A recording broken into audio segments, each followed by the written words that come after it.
स्वाति जी, आप जैनिन का इंट्रोडक्शन लेंगे अभी आप? हाँ जी, हाँ जी। जय जिनेंद्र सभी को। Today we have yet another session in the Janin study group series on Sola Karan Bhavna. We have had multiple sessions on the Sola Karan Bhavna, और अभी हमारी लास्ट 2 भावनाओं पे आज चर्चा है। हम दर्शन विशुद्धि, विनय संपन्नता, निरतिचा शील व्रत, अभीक्ष्ण ज्ञानोपयोग, अभीक्ष्ण संवेग, यथाशक्ति त्याग, यथाशक्ति तप, साधु समाधि, वैयावृत्ति, अरहत भक्ति, आचार्य भक्ति, बहुश्रुत भक्ति, प्रवचन भक्ति और विमल आवश्यक की चर्चा कर चुके हैं। और आज कियावत जी हमारे बीच में मार्ग प्रभावना और प्रवचन वात्सल्य की चर्चा करेंगे। और just a very quick introduction of Janin, that Janin as a platform we started in 2017. Today it is a network of over 600 professionals in Gurgaon, NCR and other parts of the country and the world. The primary purpose is that the founders believed in a richness in Jain religion and the philosophy of the religion, and that it can really impact making the personal and professional lives better by following Jain values, and the Jain professionals can come together on this platform to learn from each other, learn about the Jain values, preserve and propagate Jain values. और 85 plus sessions हो चुके हैं और different aspects पे Karma theory 6 लेशास जो हमारे आज के स्पीकर कियावत जी ने ही हमें पहले सेशन दिया था, और basics of Jainism, being vegetarian, 12 Bhavana series, कई सीरीज हो चुकी है और अभी हम 16 कारण सीरीज की चर्चा कर रहे हैं। तो now I will just request Neeraj ji to introduce the speaker and then we can move forward with today's session. धन्यवाद स्वाति जी। आप अपना स्क्रीन अनशेयर कर लीजिए प्लीज। तो आज अपना 16 कारण भावना का अगला सत्र है। जैसे स्वाति जी ने बताया कि आज मार्ग प्रभावना और प्रवचन वात्सल्य भावना के ऊपर है, और जिसे श्री विजय कियावत अंकल प्रस्तुत करेंगे।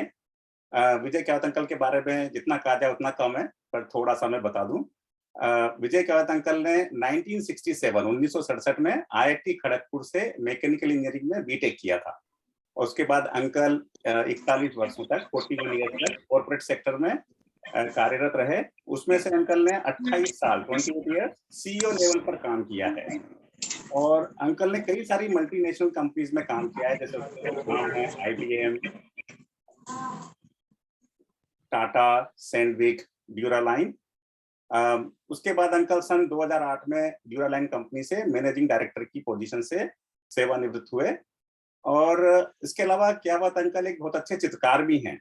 उनकी वाटर कलर पेंटिंग्स को अगर आप देखना चाहें तो उनकी वेबसाइट है vijaykiawat.com, वहां पर जाके देख सकते हैं। उसमें कई पेंटिंग्स जैनिज्म के ऊपर भी हैं, मैंने खुद ने देखी हैं, बहुत ही इंप्रेसिव हैं, आप भी एक बार देखें। और इसके अलावा कियावत अंकल एक अच्छे सिंगर भी हैं। उन्होंने हमारे पहले कई सेशंस में सिंगिंग भी की है आंटी जी के साथ, और अंकल पियानो भी बहुत अच्छा बजाते हैं। इसके अलावा अंकल आप सभी जानते हैं कि प्रतिदिन जैन ग्रंथों का, जैन आगमों का स्वाध्याय करते हैं। और अंकल की वाइफ श्रीमती सरोज कियावत आंटी एक समाज सेविका हैं, और वे अपना समय national association for the blinds को देती हैं, और अपनी आवाज में नेत्रहीनों के लिए ऑडियो बुक्स को भी रिकॉर्ड करती हैं। अंकल आंटी दोनों इस वक्त भारत देश की राजधानी दिल्ली में निवास करते हैं। इसके पहले अंकल आंटी दोनों भारत देश के कई शहरों जैसे मुंबई, कोलकाता, बेंगलुरु, हैदराबाद, पुणे, इंदौर, कोयम्बटूर आदि शहरों में रह चुके हैं। तो अंकल, मैं आपका अनुरोध करूंगा कि आज आप अपने 16 कारण भावना की चर्चा को आगे बढ़ाएं। क्या बात अंकल?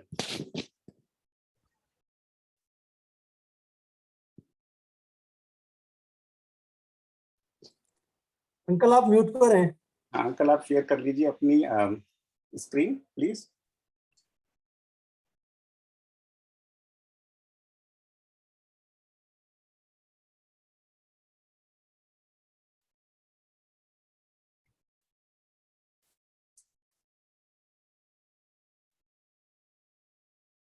ठीक है, शेयरिंग अंकल बिल्कुल सही आ रही है, बहुत परफेक्ट।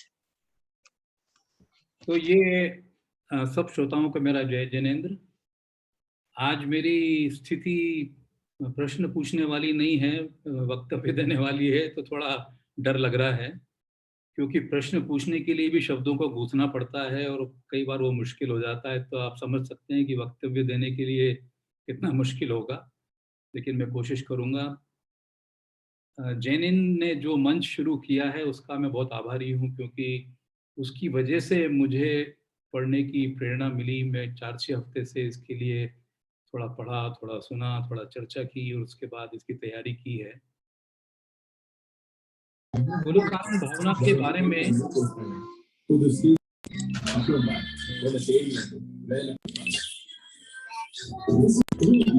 हमें म्यूट करना। हाँ हाँ जी अंकल।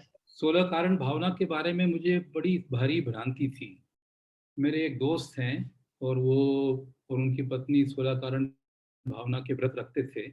तो मुझे हमेशा ऐसा लगता था कि सोलाकारण भावना मतलब क्रियाकांड, पूजा, और ये कई वर्षों तक ये भ्रांति चली आई मन में। लेकिन जब ये जैनिन ने सोलाकारण भावना के ऊपर जब सीरीज शुरू की, तब मेरी ये भ्रांति दूर हुई और लगा कि ये तो जीवन का सार है इसमें। और अगर हर घर में सोलाकारण भावना का थोड़ा थोड़ा प्रवेश हो जाए तो कितना सुखी परिवार हो सकता है, ये बाद में एहसास हुआ उसका। आज मैं कई ज्ञानी लोगों के सामने बात कर रहा हूँ, जो कि ऐसे ज्ञानी हैं कि वो गेहूं और भूसा अलग अलग कर देते हैं हर शब्द में, हर वाक्य में। तो मेरी कोई त्रुटि होगी, जो कि बिल्कुल संभव है कि होगी, उसको आप सेशन के एंड में सुधारें, ऐसी मेरी आपसे प्रार्थना है। तो हम ये पावर पॉइंट प्रेजेंटेशन मैंने करीब 38 स्लाइड्स का बनाया है और टेक्स्ट इसमें मैंने काफ़ी कम रखा है, उसको मैं वर्बलाइज करूँगा जितना हो सकेगा। तो ये मेरे स्रोत हैं। एक तो षोडश कारण भावना की एक पुस्तक है नीरज जैन जी की। ये हमारे नीरज जैन नहीं है, दूसरे नीरज जैन है। इनको लगा कि मैं इनको रॉन्गली क्रेडिट दे रहा हूँ, तो इन्होंने ही पॉइंट आउट किया था। दूसरी एक बड़ी फेमस बुक है सोलह कारण भावना विवेक, पंडित चैनसुख दास न्याय तीर्थ की। ये 1941 की छपी हुई है। फिर क्षमा सागर जी के प्रवचन, संजीव गोदा जी के प्रवचन और डॉक्टर वीर सागर जी जो बड़े प्रखर विद्वान हैं, उनसे भी कुछ चर्चा की मैंने और कुछ अन्य ज्ञाताओं के साथ चर्चा की। उसके बाद ये कुछ बन पाया है। तो इसका जो ढांचा है अपना प्रेजेंटेशन का, एक तो रूपरेखा है, उसमें पृष्ठभूमि है थोड़ी सी। उसके बाद हम मार्ग प्रभावना और प्रवचन वात्सल्य भावना के बारे में बात करेंगे और फिर प्रश्नोत्तर और कुछ मेरे प्रश्न हैं आखिरी में, वो भी मैं रखूंगा ज्ञानियों के लिए। तो मैं सोच रहा था कि ये जो तीर्थंकर प्रकृति बंध है, ये कहाँ से इसका ओरिजिन है, कहाँ इसका रेफरेंस है। तो तत्वार्थ सूत्र में ये जो सूत्र है, प्रकृति स्थित अनुभाग प्रदेशास्त द्विधय, ये जो है 8वें अध्याय का तीसरा सूत्र है। इससे हमें मालूम पड़ता है कि प्रकृति, स्थिति, अनुभाग और प्रदेश बंध के ये मुख्य भेद हैं। और इसमें जो प्रकृति बंध है, ज्ञानावरणी आदि, इसके मूल 8 भेद हैं। और उन 8 भेदों में जो नाम कर्म है, उसमें 42 भेद हैं, उपभेद हैं। और उसमें तीर्थंकर प्रकृति का जो कर्म बंध है वो सबसे अधिक पुण्य बंध है। तो यहाँ से मुझे ओरिजिन समझ में आया, मेरे खुद के समझने के लिए ये कहाँ से उत्पत्ति हुई इसकी, तो ये मुझे मालूम पड़ा। और फिर ये मालूम पड़ा कि जिस जीव के जैसे भाव होते हैं उसको वैसा ही फल मिलता है। जैसा कहा जाता है कि जैन धर्म जो है ये भावना प्रधान धर्म है, सब भावनाओं पे ही निर्भर है। भावनाओं से ही आप नरक में जाते हैं, भावना से ही आप मनुष्य बनते हैं, स्वर्ग में जाते हैं। तो और कभी भावों के विपरीत फल नहीं मिलता है। आपकी क्रिया कुछ भी हो, लेकिन भाव अगर विपरीत हैं या भाव सही नहीं है, तो वो फल उसका अच्छा नहीं मिलता है। और सद्भावों से सद्गति और बुरे भावों से दुर्गति प्राप्त होती है। तो ये 16 कारण भावना भी एक भावना प्रधान पर्व है।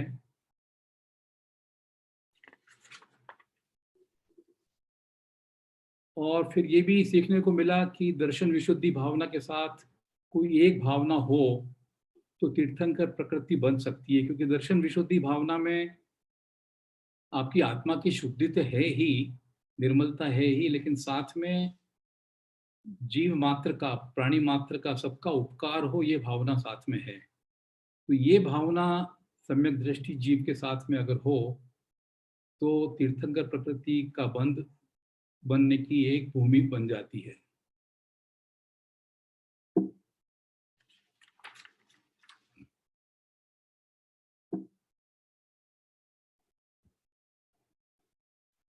ये भी मालूम पड़ा कि 31 दिवसीय सोलर कारण पर्व साल में 3 बार आते हैं और 10 लक्षण पर्व के शुरू होने के 19 दिन पहले ही शुरू हो जाते हैं और एक उपजाऊ धरती तैयार हो जाती है, जिससे कि 10 लक्षण पर्व जो हैं ज़्यादा ताकत से, ज़्यादा शक्ति से मनाए जा सकें।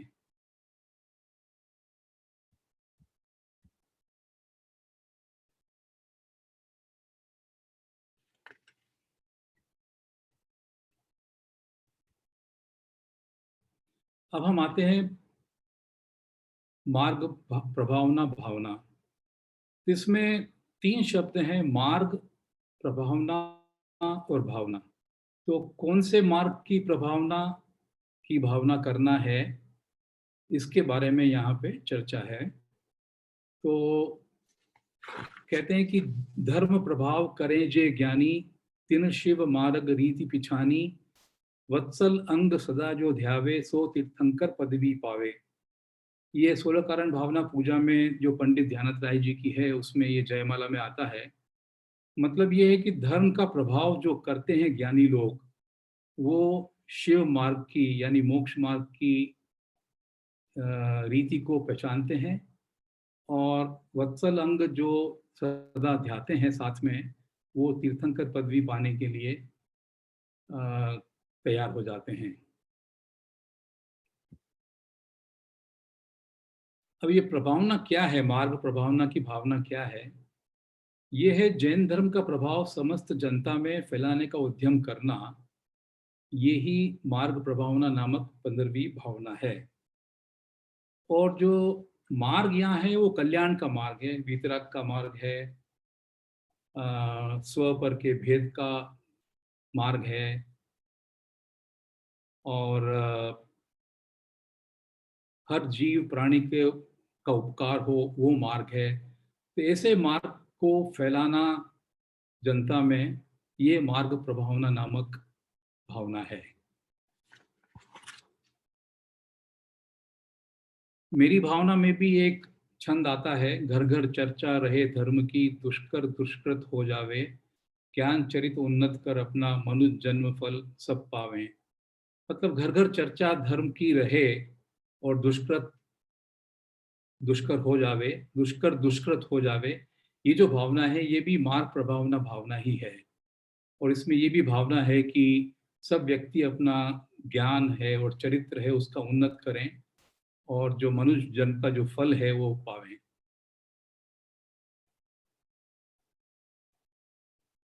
क्षमा सागर जी ने एक छोटा सा यहाँ पे वाक्य कहा है, महाजनो येन गतः स पंथः। मतलब महापुरुष जिस मार्ग से चलकर महापुरुष बनते हैं वही मार्ग वास्तविक है। और वो ये भी कहते हैं कि जिस मार्ग पे आप चल रहे हैं वो अंदर से आना चाहिए। जैसे आप समझिए कि दान पूजा कर रहे हैं लेकिन आपका अंदर से चित्त में, आत्मा में वो उसकी गहराई नहीं है, तो सामने वाले को मालूम पड़ जाएगा कि आपका जो वर्ताव है, आचरण है, वो ऊपरा ऊपरी है। तो अंदर से आत्मा का उद्धार करके जो आपका आचरण होता है वही सही आचरण होता है और वही प्रभावी होता है। एक उदाहरण दिया गया कि जैसे घड़े में पानी है तो बाहर से नमी उसकी हाथ लगाने से मालूम पड़ जाती है। इसी तरह से अगर किसी की आत्मा निर्मल है तो ये मालूम पड़ जाता है कि इस व्यक्ति का आचरण अनुकरणीय है।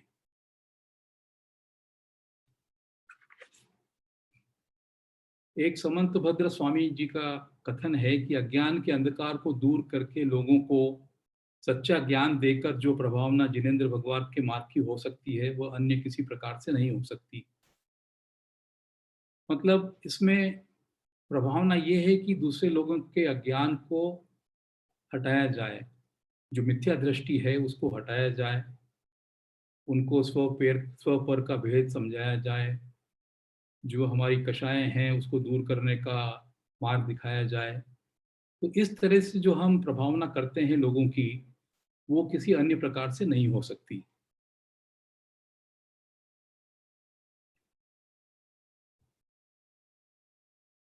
अमृतचंद्र सूरी ने पुरुषार्थ सिद्धि उपाय ग्रंथ में प्रभावना के विषय में लिखा है कि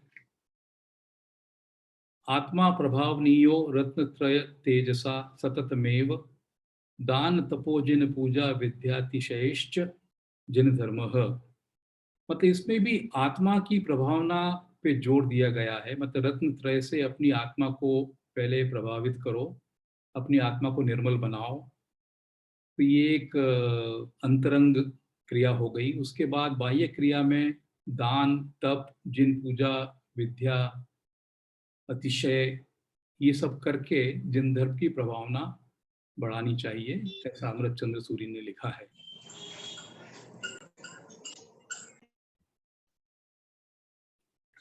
तो इस अमृतचंद्र सूरी के ये जो श्लोक है, इससे हमको ये मालूम पड़ता है कि मार्ग प्रभावना के दो भेद हैं। एक तो आत्म प्रभावना जो कि अंतरंग प्रभावना है, और परात्म प्रभावना जो कि बाह्य या लोक प्रभावना है।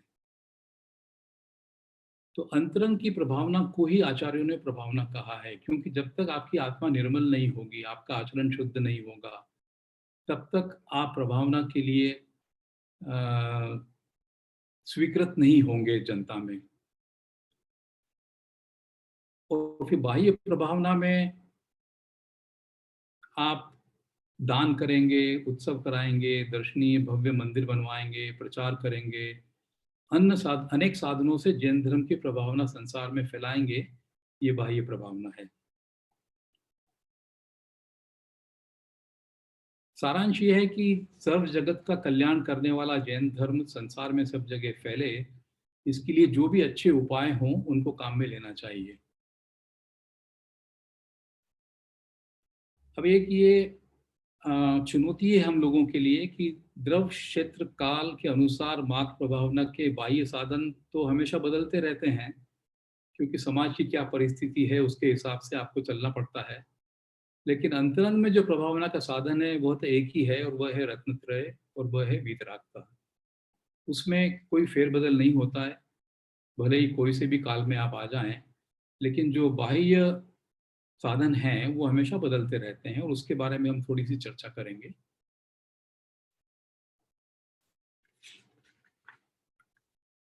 ये भी कहते हैं कि प्रभावना किसकी अधिक होती है, किसकी मध्य होती है, किसकी जघन्य होती है।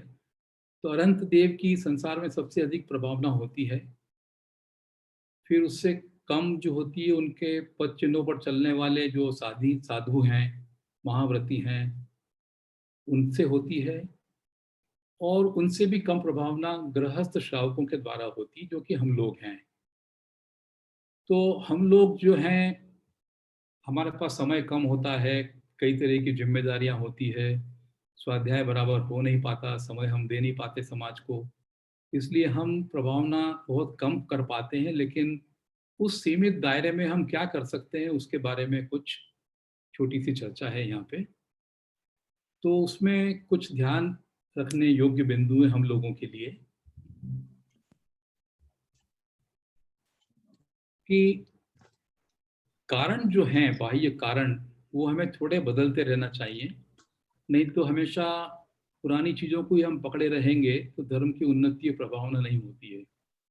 इसका मतलब ये नहीं कि हम भ्रष्ट हो जाएं, इसका मतलब ये है कि हम थोड़ी उदारता रखें, बदलते समय के हिसाब से थोड़ी उदारता रखें, तो प्रभावना ज़्यादा बढ़ेगी और हम ज़्यादा लोगों को हमारे प्रति खींच पाएंगे।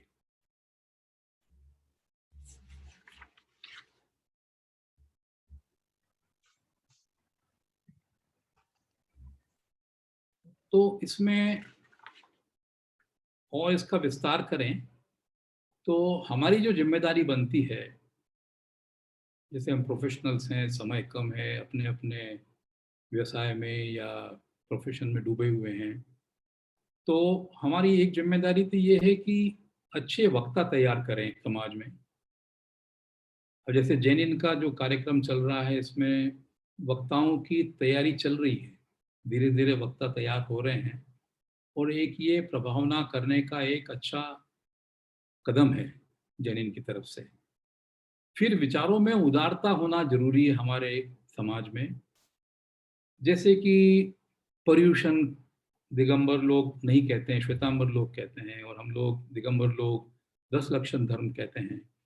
लेकिन इन छोटी छोटी बातों के पीछे हम क्यों पड़े? कोई मिच्छामि दुक्कडम कहे, कोई उत्तम क्षमा कहे, उसमें क्या फर्क पड़ता है? कोई सिर ढक के मंदिर जाता है, कोई नहीं सिर पे मंदिर ढक जाता है ढक के, उससे क्या फर्क पड़ता है? एक मंदिर में मैं गया था दिल्ली के पास में, कहीं अभी याद नहीं आ रहा है कहाँ पे था। मुझे बड़ा आश्चर्य हुआ, मुझे ऐसी डांट पड़ी वहां पे। जैसे मैं मंदिर में घुसा तो मुझे वहां पे लोगों ने डांटा कि आपने सिर क्यों नहीं ढका। मेरे को बड़ा आश्चर्य हुआ, क्योंकि जिंदगी में इतने साल हो गए मुझे मंदिर जाते जाते, बचपन से जाता आया हूँ, लेकिन कभी भी कहीं पे भी किसी ने टोका नहीं कि सिर नहीं ढका। और यहाँ पे जैसे गुरुद्वारे में या मस्जिद में सिर ढकने की प्रथा है, वैसे इस मंदिर में प्रथा थी, और मुझे डांटा गया। मुझे इतनी शर्म आई, मैंने कहा कि मैं जैन हूँ कि अजैन हूँ, इस मंदिर में मैं घुस सकता हूँ कि नहीं घुस सकता हूँ। तो इस तरह का कट्टरपंथ जो है, ये हमारे जैन समाज में जो युवा पीढ़ी है उसको दूर करेगा। तो उनको हम कैसे खींच के लाएं हमारे प्रति, थोड़ी उदारता का हमको रुख रखना पड़ेगा। फिर दूसरे साधुओं की, दूसरे धर्मों की निंदा न करें, ये भी हमारी एक जिम्मेदारी है। और एक और बात आती है कि जो एक प्रचलन चल गया है कि नए नए मंदिर बनवाएं, नए नए मंदिर बनवाएं सब जगह, उसके बजाय पुराने मंदिरों की देख रेख करवाएं, जीर्णोद्धार करवाएं, वहाँ पे पूजा प्रक्षाल की व्यवस्था करें, तो प्रभावना शायद ज़्यादा होगी, और जो वहाँ से उस मंदिर से लोग हट गए वो भी शायद वहाँ पे खिंच के आएंगे। और जो आने वाली पीढ़ी है उसको वैज्ञानिक तरीके से धर्म के बारे में समझाना चाहिए। सिर्फ यही कह के नहीं कि ये तो आगम में लिखा है तो मान जाओ। आजकल की पीढ़ी सिर्फ आगम में लिखा है उसको मान जाएगी, ऐसा शायद वो स्वीकृत ना करे। तो उसको हमको वैज्ञानिक दृष्टि से, तर्क की भाषा से उनको समझाना पड़ेगा। और एक और चीज है कि हमारे जो कार्यक्रम हम करते हैं समाज के, मंदिरों में या गोष्ठियों में या ऑडिटोरियम्स में, या जैसे हम जैनिन में कर रहे हैं जूम पे, इसका स्तर ऊंचा होना चाहिए। इसका स्तर ऐसा होना चाहिए कि जो इसको देखे, इसमें भाग ले, उसको ये लगे कि भाई मैं ऐसी जगह आया हूँ कि जहाँ की परफेक्शन है, और जहाँ की छोटी छोटी चीज़ों का बराबर ख्याल रखा जाता है। अगर ऑडिटोरियम में है तो स्पीकर्स बराबर लगे हुए हैं कि नहीं, पीछे बैनर है तो वो टेढ़ा तो लगा हुआ नहीं है। तो ये कार्यक्रमों का स्तर जो कि काफ़ी गिरा हुआ देखते हैं हम कई जगह, उसकी वजह से भी हमारी जो युवा पीढ़ी है वो थोड़ी विचलित हो जाती है, क्योंकि उनका एक्सपोजर काफ़ी है आजकल के ज़माने में। तो हमारी जिम्मेदारी बनती है कि कार्यक्रमों का स्तर हम ऊंचा रखें, समय पे शुरू करें, इस तरह से। और एक और जिम्मेदारी बनती है जो कि जहाँ तक हो सके कि मंदिरों में हम लोग पाठशाला चलवाएं। अब जैसे हमारी पीढ़ी के कई लोग जो हैं वो बचपन में पाठशाला जाते थे, तो कई मंदिरों से पाठशालाएं लुप्त हो गई हैं अब। तो ये अगर चलाई जाएं जिसमें कि आसपास के अजैन बच्चे भी आ सकें, वो भी आके पढ़ सकें, तो इससे जैन धर्म की प्रभावना बढ़ेगी।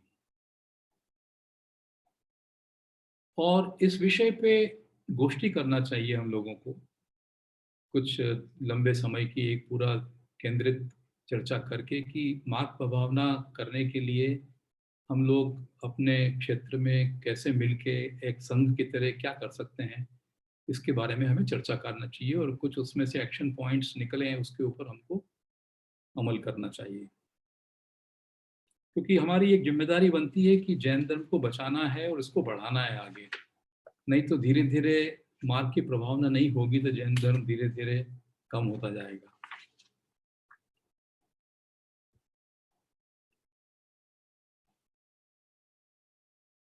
अब हम आते हैं प्रवचन वात्सल्य भावना पे। तो प्रवचन का मतलब व्याख्यान से नहीं है यहाँ पे। प्रवचन का मतलब है जो समान धर्म को मानने वाले होते हैं उन्हें प्रवचन कहा जाता है। तो एक परिभाषा ये भी आती है कि जो आप्त, आगम एवं नो पदार्थों में श्रद्धा रखते हैं वे सब साधर्मी हैं। आचार्य विद्यानंद जी महाराज कहते हैं कि वत्सलत्वम पुनर्वत्से धेनुवत्सम प्रकीर्तितम जैने प्रवचने सम्यक श्रद्धा ज्ञान वत्सपि। मतलब जो गाय का बछड़े के प्रति जो प्रेम होता है उसे वात्सल्य कहते हैं। तो एक फर्क हमको समझना है कि माँ बेटे का प्रेम, भाई भाई का प्रेम, बाप बेटे का, दोस्त दोस्त का, भाई बहन का, ये सब प्रेमों से गाय का और बछड़े का जो प्रेम है वो अलग है। थोड़ी उसमें परिभाषा में फर्क है, बदलाव है। गाय जब बछड़े से प्रेम करती है, वात्सल्य करती है, तो उसके एवज में कुछ आकांक्षा नहीं रखती है कि गाय, मेरा बछड़ा जो है बड़ा होकर मेरे लिए पानी लाएगा या घास लेके आएगा या मेरी रक्षा करेगा। लेकिन माँ बेटे के प्रेम में थोड़ा मोह होता है। सब रिलेशनशिप जो होती हैं, वर्ल्डली रिलेशनशिप, सब में मोह होता है और सब एक्सपेक्ट करते हैं कि मैं ये करूँगा तो मुझे ये फल मिलेगा। लेकिन गाय जो है अपने बछड़े के साथ जो वात्सल्य रखती है उसमें कोई भी स्वार्थ नहीं होता है। तो यहाँ पे ये बड़ा अच्छा एक उदाहरण है कि गाय और बछड़े का जो वात्सल्य है वैसा वात्सल्य हमको साधर्मी के साथ रखना है।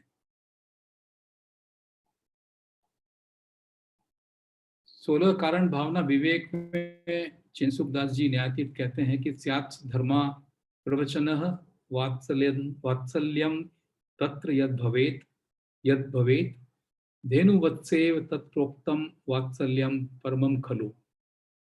यही बात कहते हैं वो भी कि जो समान धर्म वाले हैं, जिसमें वैचारिक एकता है, वो हमारे साधर्मी हैं, प्रवचन हैं, और उनके साथ गाय बछड़े जैसा वात्सल्य रखना चाहिए।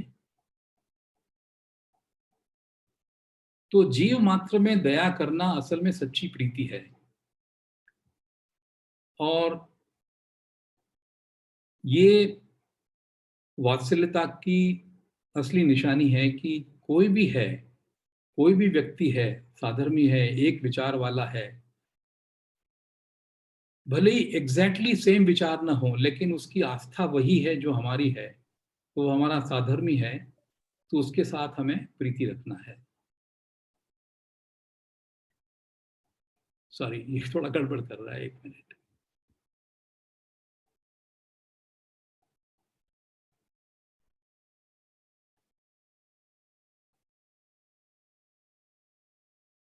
तीर्थंकर प्रकृति के बंध के लिए दर्शन विशुद्धि भावना और प्रवचन वात्सल्य भावना प्रमुख हैं, क्योंकि दर्शन विशुद्धि भावना में भी जैसे हमने समझा कि सम्यक दृष्टि के होने के साथ साथ सबका उपकार हो, जीव मात्र का उपकार हो, तो ये उपकार की जो भावना है ये प्रवचन वात्सल्य भावना में आ जाती है।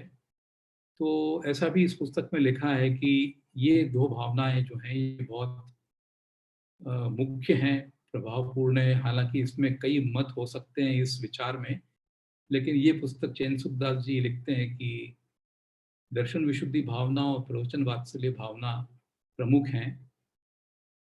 हालांकि दर्शन विशुद्धि भावना के साथ कोई भी एक भावना हो तो तीर्थंकर प्रकृति का बंध हो सकता है, लेकिन उन्होंने प्रमुखता इसकी कही है। और इसीलिए कहते हैं कि वत्सल अंग सदा जो ध्यावे सो तीर्थंकर पदवी पावे। साधर्मी के गुणों को बढ़ाने में और उसके बढ़ते हुए गुणों को देखने में अपने अंदर उत्साह हो, उसे प्रवचन वात्सल्य कहते हैं। मतलब हमारा जो साधर्मी है, जो हमारे साथ उठता बैठता है, उसके साथ ईर्ष्या नहीं करें। उसके गुणों को बढ़ते हुए देख के हमारे मन में अगर उत्साह होता है, उसको बढ़ाने की अगर हमारे में भावना होती है, तो वो प्रवचन वात्सल्य कहलाती है। फिर साधर्मी के साथ भी संवाद भी करना चाहिए, क्योंकि उससे अछूरे धर्म का भी पालन नहीं होता है, ऐसा तत्वार्थ सूत्र में कहा है। फिर कहते हैं कि साधर्मी के साथ तुलना नहीं करना, तुलना तो शत्रु से की जाती है। तो यहाँ क्षमा सागर जी एक उदाहरण देते हैं कि एक झाड़ू लगाने वाला था व्यक्ति, और उसके पास में सेठ जी आए, बड़े अच्छे अच्छे कपड़े पहने हुए थे, आभूषण पहने हुए थे। तो उस झाड़ू लगाने वाले को उस सेठ जी से कोई जलन नहीं हुई, कोई ईर्ष्या नहीं हुई। लेकिन थोड़ी देर बाद दूसरा झाड़ू वाला आया, उसके कपड़े अच्छे थे, तो उसको बहुत ईर्ष्या हुई कि ये झाड़ू वाला है और इसके पास अच्छे कपड़े हैं, ये कैसे हो सकता है। तो यहाँ ये कहा गया है कि साधर्मी से तुलना नहीं करना, तुलना तो शत्रु से की जाती है। तो जितने भी साधर्मी हैं उनका, उनके गुणों की बढ़ोतरी हो, यही हमें ख्याल रखना है। जिन धर्मी जन और जिन धर्म के आयतनों से प्रेम करना ही प्रवचन वात्सल्य है। साधर्मी के प्रति एकता होना भी वात्सल्य में शामिल है। ये सिर्फ वैचारिक एकता की बात नहीं है, मन की निर्मलता की बात है। भले ही मतभेद हों, अलग अलग मत रखते हों, लेकिन निर्मलता है और स्व पर भेद में विश्वास है, आगम में विश्वास है, तो वो हमारा साधर्मी है, भले ही वो अलग अलग मत रखता हो कई मामलों में। तीर्थंकर प्रकृति पाना तो मुश्किल है, तो ये सोच के हम प्रयत्न ना करें, ऐसा नहीं होना चाहिए। क्योंकि हम, ये तो पक्का है कि इस काल में कोई तीर्थंकर तो बनेगा नहीं, हम तो बनने वाले नहीं हैं। हम तो एक कदम थोड़ा ले लें, 16 कारण भावना में से कुछ भावनाएं यथाशक्ति जब हमारे को अवसर मिले उसका हम फैलाव करें, उसको माने, व्यक्तित्व में लाएं, आचरण करें, तो ये हमारे लिए काफ़ी है इस युग में।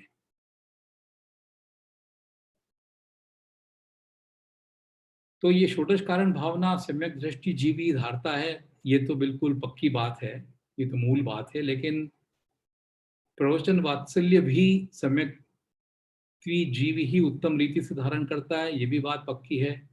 लेकिन हम हमारे रूप में हम सम्यक दृष्टि नहीं हैं, फिर भी 16 करण भावना में यथाशक्ति हम जहाँ योगदान दे सकते हैं वहाँ हमें कोशिश करनी चाहिए। फिर एक चीज और कही है कि संसार में संग शक्ति ही उत्कर्ष को प्राप्त होती है। तो जब साधर्मी के साथ आप वात्सल्य रखते हैं, उसके गुणों को बढ़ावे देने में आप अगर उत्साह महसूस करते हैं, तो एक संग बड़ा होता है। जैसे कहते हैं कि एक अगर मधुमक्खी हो तो कोई इतना नहीं डरता है, लेकिन मधुमक्खी का छत्ता हो, सैकड़ों मधुमक्खियां हों, तो एकदम डरना शुरू कर देते हैं लोग। एक और उदाहरण है कि झाड़ू जो है, तिनके बांध के झाड़ू बनता है तो वो कचरा साफ कर लेता है, लेकिन जब झाड़ू बिखर जाए तो हर तिनका सिर्फ तिनका रह जाता है, झाड़ू की क्षमता उसमें से चली जाती है। तो ये एक हमारा गोष्ठी का विषय होना चाहिए कि हम संघ की शक्ति कैसे बढ़ाएं, लोगों को कैसे ज़्यादा से ज़्यादा जोड़ें, ताकि हमारे विचारों की, हमारे संघ की शक्ति बढ़े, हमारे धर्म की शक्ति बढ़े, और हमारा समूह कहीं किसी चीज़ को व्यक्त करे, पेश करे या उसको आगे लाए, तो समाज में उसकी कैसे प्रतिष्ठा बढ़े, ये भी एक विचार का विषय है। तो अभी मेरा वक्तव्य समाप्त हो गया है और कुछ प्रश्नोत्तर और कुछ मेरे प्रश्न हैं, तो स्वाति जी आप इस चीज को लीड करें।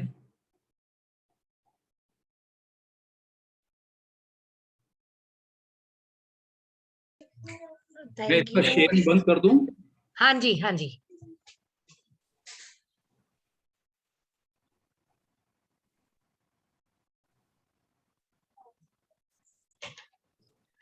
हाँ जी, बहुत बहुत धन्यवाद कियावत अंकल, अमेजिंग सेशन। एक तो आपने इतना सिस्टमैटिकली किया, जो आपने बात बोली कि हमें स्तर बढ़ाना चाहिए, I feel you have done full justice to it.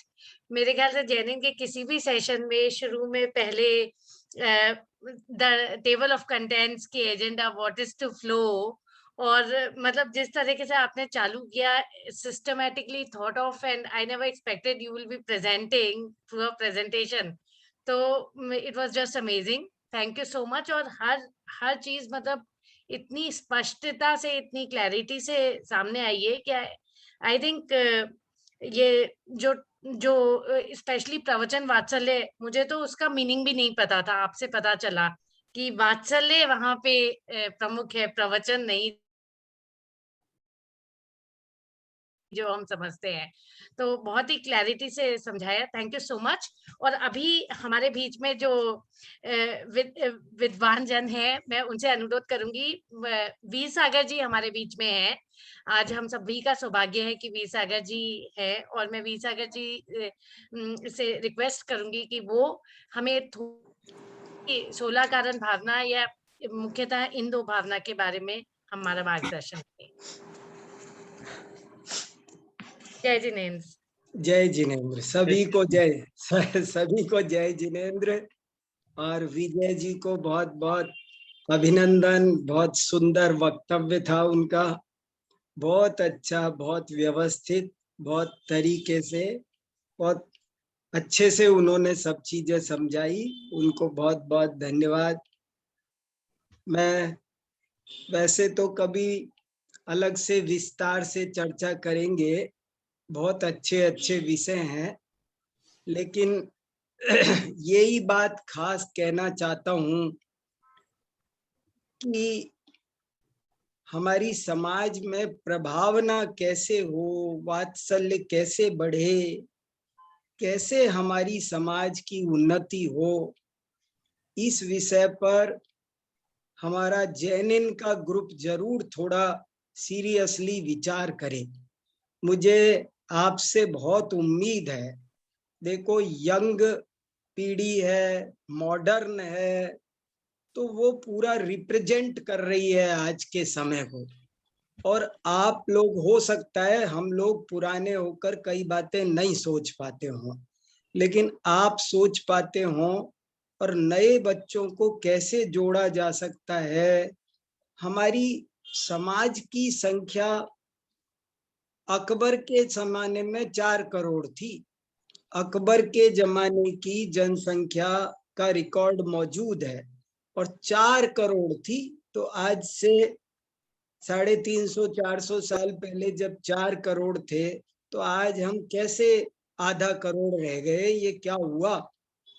एक बार मुलायम सिंह यादव आए थे आचार्य विद्यानंद जी के पास में, तो उन्होंने कहा कि हम तो ओरिजिनली जैन हैं देखा जाए तो, क्योंकि हम नेमिनाथ के वंशज हैं यादव। लेकिन पता नहीं क्या हुआ कि आप लोगों ने हमको जैन मानना छोड़ दिया। धीरे धीरे हमने भी अपने आप को जैन मानना छोड़ दिया। तो ऐसा बहुत होता है। जैन धर्म बहुत उदार है, बहुत व्यापक है। जैसा कि अभी विजय जी ने कई उदाहरणों से बताया ना, छोटी छोटी बातों के कारण हम हमारे भाइयों को दूर कर देते हैं। मैं एक वाक्य बहुत बोलता हूं, परिष्कार करो, बहिष्कार मत करो। परिष्कार करो, बहिष्कार मत करो। तो हम सब अपने भाइयों को अपनाएं, जोड़ें, बच्चों को जोड़ें, उन्हें मॉडर्न स्टाइल में पढ़ाएं, सिखाएं, और ये सही का कार्यक्रमों का लेवल ठीक करें। बहुत सारी बातें हैं समाज सुधार की जिनकी आज जरूरत है। समाज में विकृतियां ही समाज के पतन का कारण बनती है, और उन विकृतियों को दूर कर दो तो समाज की उन्नति होती है। आप लोगों के ग्रुप से मुझे बहुत अधिक वात्सल्य है, बहुत प्रेम है। मैं तो वहां भी आया हूँ और कई अपने 10 लक्षण पर व्याख्यान किए हैं, और बहुत अच्छा लगता है आप सबके साथ में। बहुत मैं आप सबकी, आपके ग्रुप की बहुत उन्नति चाहता हूँ। आपको मेरे लायक कभी भी कोई काम हो तो आप मुझे अपना ही समझना, मैं आपके साथ हमेशा तैयार रहूंगा। जय जिनेन्द्र।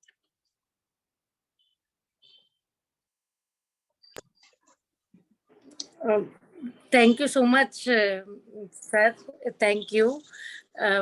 आपका ये शुभाशीष से हमें पूरा विश्वास है कि ये ग्रुप फलेगा फूलेगा और जैन धर्म की प्रभावना में आने वाले समय में बहुत महत्वपूर्ण कार्य कर पाएगा।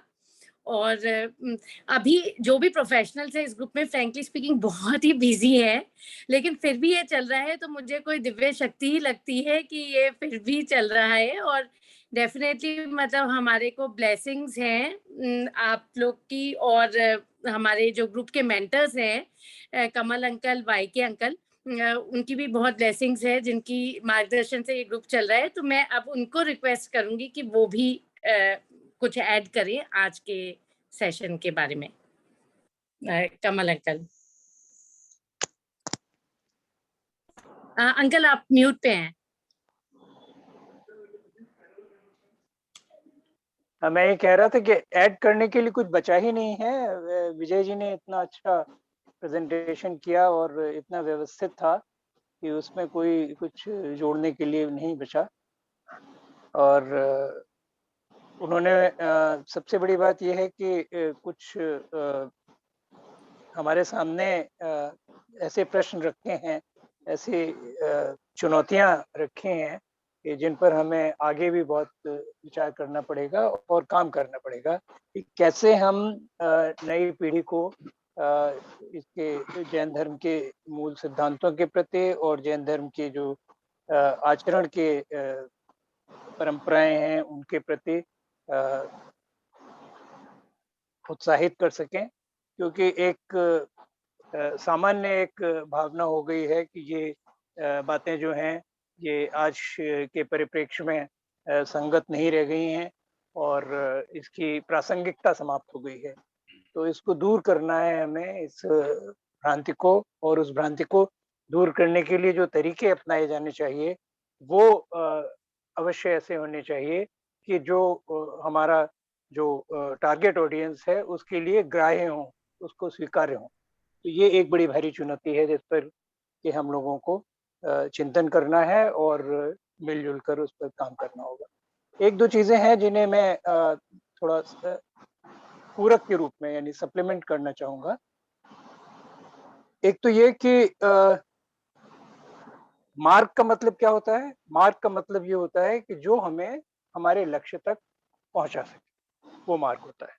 मार्ग का मतलब तलाश भी होता है, मार्गणा कहते हैं।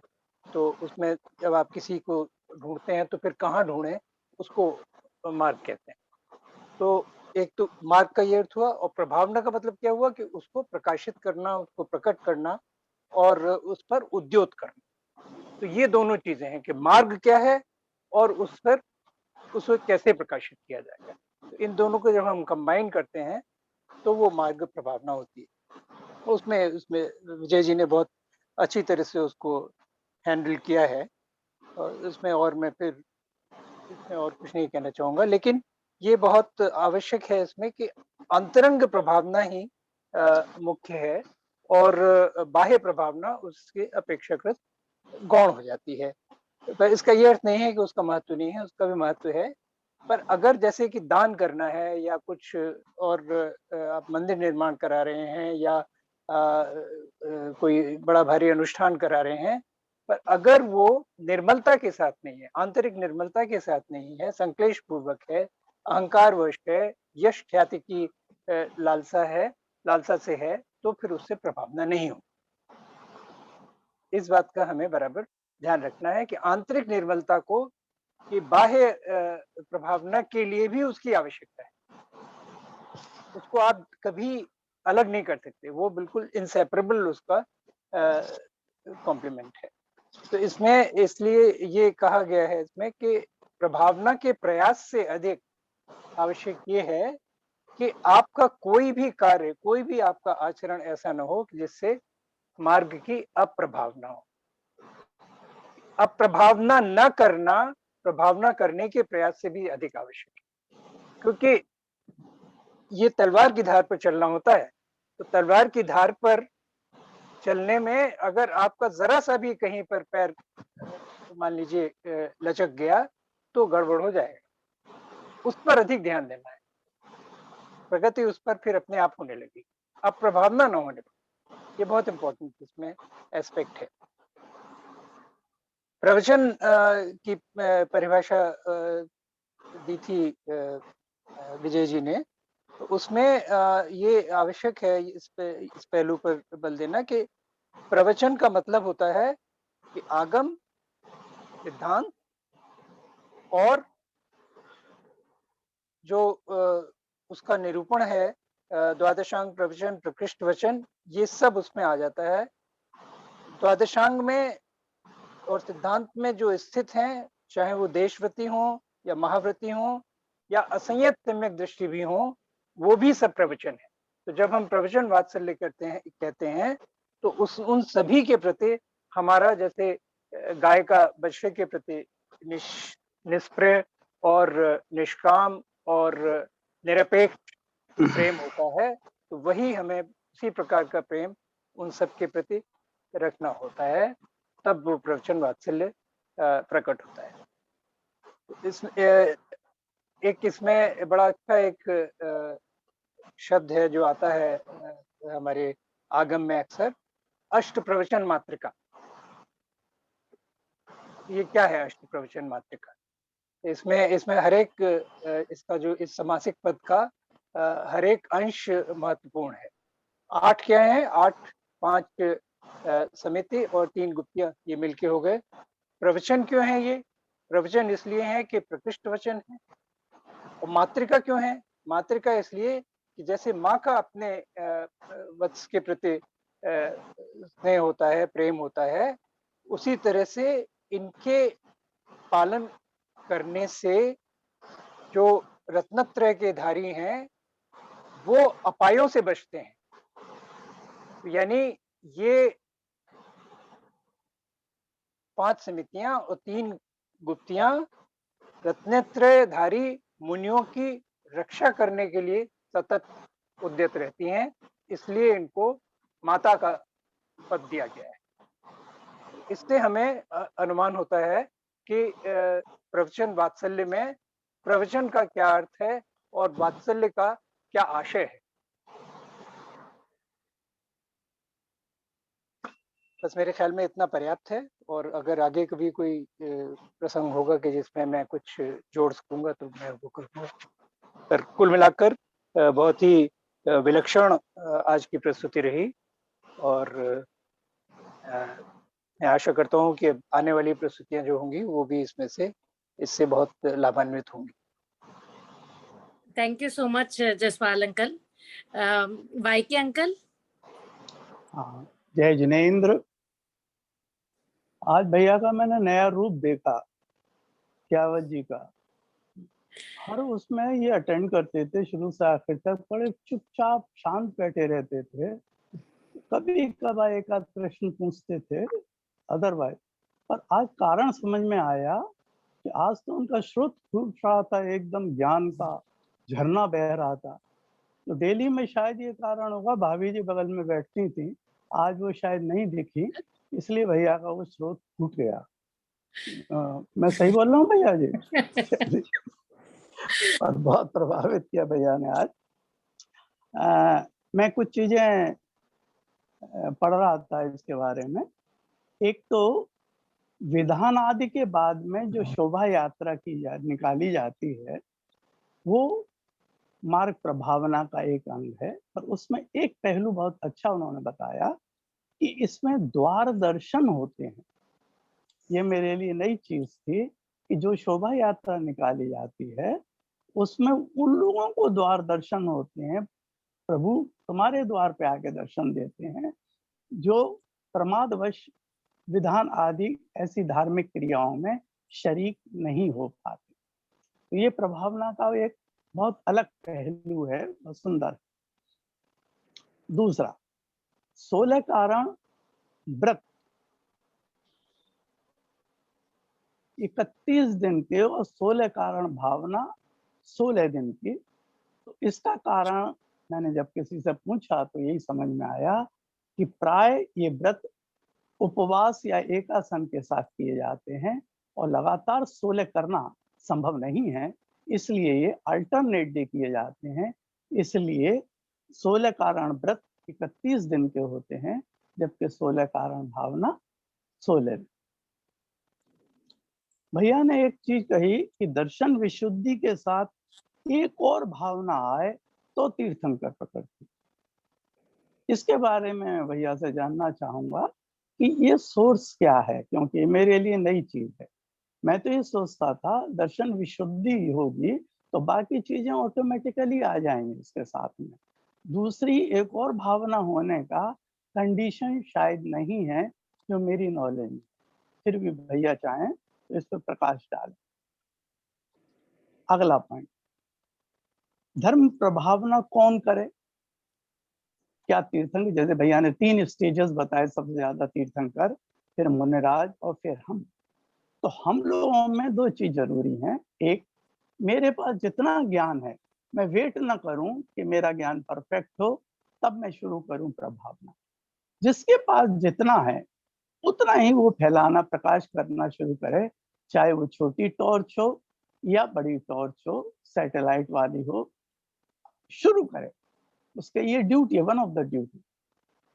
लेकिन शर्त ये है कि वो व्यक्ति यथासंभव चारित्रवान तो होना चाहिए। सिर्फ भाषण बहुत अच्छा बोले और चारित्र न हो तो उससे प्रभावना नहीं होगी, रादर कुप्रभावना हो। आचार्य जी हमेशा कहते हैं, भैया कुप्रभावना मत करना, धर्म तो इतना पावरफुल है वो अपनी प्रभावना खुद कर लेगा। आप मेहरबानी करके कुप्रभावना मत करना, ये आपकी बड़ी भारी मेहरबानी होगी धर्म के ऊपर। ये घड़े वाला एग्जाम्पल भैया का बहुत अच्छा मुझे लगा कि बाहर से अगर अंदर पानी है तो बाहर झलकेगा ही। अगर अंदर चारित्र है, निर्मलता है, तो बाहर दिखेगी भी और फील भी होगी आप। एक पॉइंट था नए मंदिर का, कि नए मंदिर को ज्यादा बनाए जा रहे हैं। मेरा ख्याल ये है कि जैसे अपन नए कपड़े भी बनाते हैं और पुराने कपड़ों को जीर्णोद्धार भी करते हैं, रिपेयर भी करते हैं, इसलिए दोनों की आवश्यकता है। इस पर मैं अभय सागर महाराज का बता रहा हूँ। मैंने उनसे प्रश्न किया, महाराज जीर्णोद्धार से ज्यादा नए मंदिर मैंने देखा खूब बन रहे हैं। उन्होंने अपने पास एक पीस रखा हुआ था, उसको दिखाया कि देखो भैया 3 बार इस मंदिर का जीर्णोद्धार हुआ, डोम जो था उसे 3 बार रिपेयर किया गया, तो 3 बार उस पर लेयर दिख रही है क्लियर। अब चौथी बार कराओगे तो क्या संभावना है अंदर वाली लेयर गिर के मूर्ति पे गिरे और मूर्ति को डैमेज करे। बोले जब हम लोगों ने पुरातत्व विभाग से बात की तो उन्होंने यही बोला, भाई हम तो सिर्फ उसको मेंटेन करते हैं, पुरानी चीज को, चाहे वो टूटी हो या साबुत हो, हमारे लिए इट इज ए मटेरियल।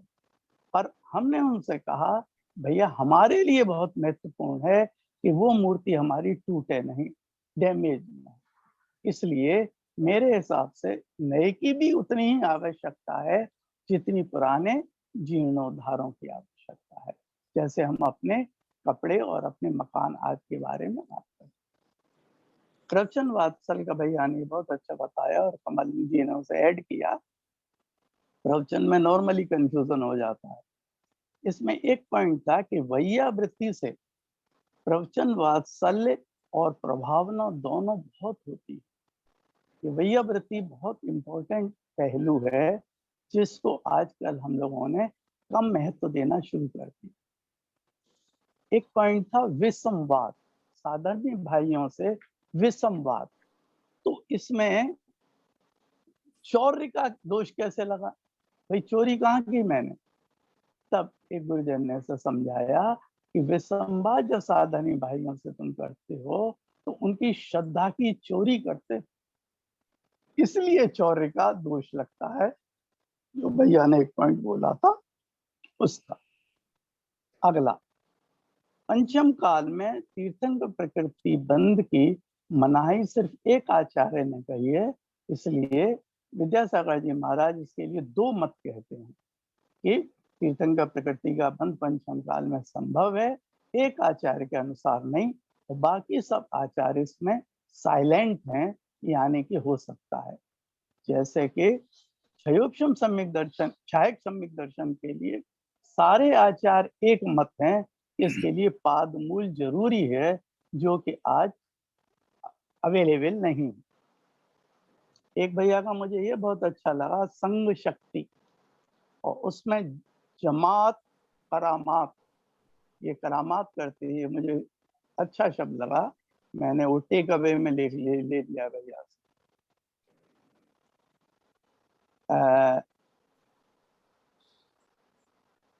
अष्टमात्रिका वाला जो कमल भाई का था वो भी बहुत सुंदर लगा। जय जनेन भैया ji. Thank you so much Y K uncle. Vijay uncle, आप भैया ने एक प्रश्न पूछा था, उस पे अगर कुछ प्रकाश डालना चाहें। इसमें दर्शन विशुद्धि के साथ एक और भावना के बारे में अलग अलग जगह अलग अलग विचार हैं। तो कई जगह लिखा है कि उसके साथ 1, 2 या 3 भावनाएं हों तो तीर्थंकर प्रकृति का बंध बन सकता है। कई जगह ये लिखा है कि सिर्फ दर्शन विशुद्धि भावना हो तो भी प्रकृति का बंध बन सकता है। तो ये एक मेरे ख्याल से अलग अलग मत हैं इसके बारे में, और मैं इससे ज्यादा कुछ इसमें कह नहीं सकता। मेरा मेरा एक प्रश्न है। हम प्रोफेसर वी सागर जी से इसके विषय में उनका क्या दृष्टिकोण है वो जान सकते हैं। प्रोफेसर वी सागर जी, अगर आप हैं तो।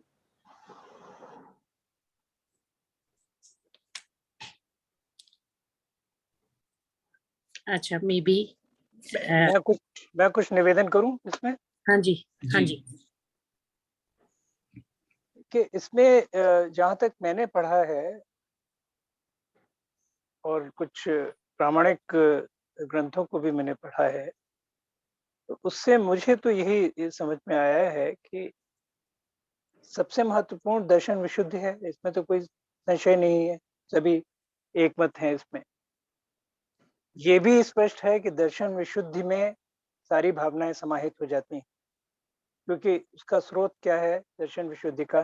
यानी जब सम्यक दर्शन इतना प्रगाढ़ हो जाए, तो जब सम्यक दर्शन प्रगाढ़ हो जाता है तो तब वो सारे जो उसके जो दर्शन के जितने अंग हैं, 2 अंग तो कॉमन हो ही गए उसमें, प्रवचन वात्सल्य भी दर्शन के अंग में आ जाता है, और प्रभावना अंग भी है, वात्सल्य और प्रभावना दोनों अंग सम्यक दर्शन के ही अंग हैं, तो वो स्वतः उसके अंदर आ गए, है ना। इस तरह से बिना उनके तो सम्यक दर्शन ही पूर्ण नहीं हुआ।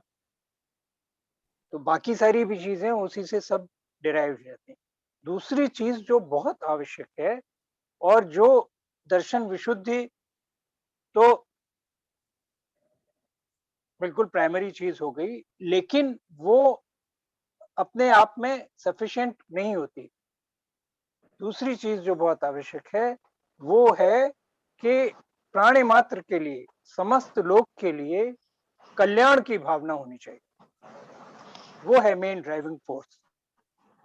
बिना उसके तीर्थंकर प्रगति का बंध नहीं होता। और इसके लिए इससे एक इसके पक्ष में एक जो प्रमाण दिया जाता है वो ये है कि तीर्थंकर कब बनते हैं। तीर्थंकर बनते हैं यानी तीर्थंकर का पद कब प्राप्त होता है।